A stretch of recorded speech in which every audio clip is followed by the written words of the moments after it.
ATF Chicago is responding to this active shooter situation. The locals are now reporting that as well. And I want to give you more. You heard the local anchor there mention the suburban newspaper there for the suburbs of Chicago is the Daily Herald.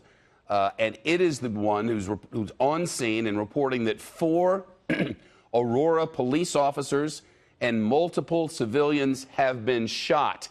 We've been saying injured because that was all the information we had.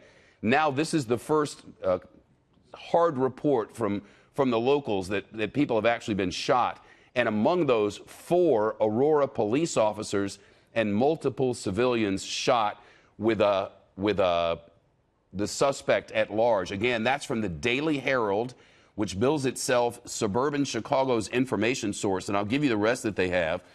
Reading through now from the Daily Herald, 4 Aurora, Illinois police officers, multiple civilians have been wounded, and the suspected shooter is still at large in this industrial area near Prairie and Highlands Avenue, according to preliminary reports from the scene.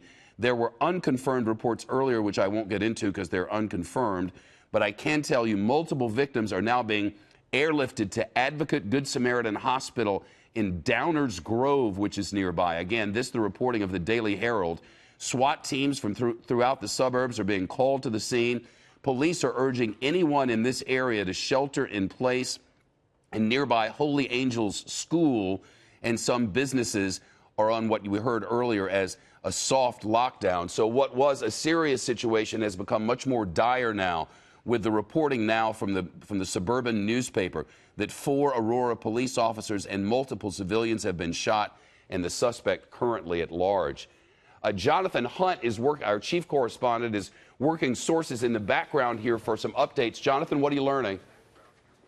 Shep, I think it's important to note here that this is clearly a very active scene still. Obviously, the school district is a major concern here. The West Aurora School District 129 has already posted a message to all parents saying that every single district student is being held in place now, a lockdown at all schools. And the major concern, of course, is that there is no indication whatsoever at this point that the police know exactly where this shooter is. We certainly have no reports of anybody taken into custody at this point. And I think as you look at these aerial pictures, Shep, around the Henry Pratt building in Aurora, it's interesting to note, and I have not seen, I'm not sure if you have, but I have not seen many officers moving with guns drawn.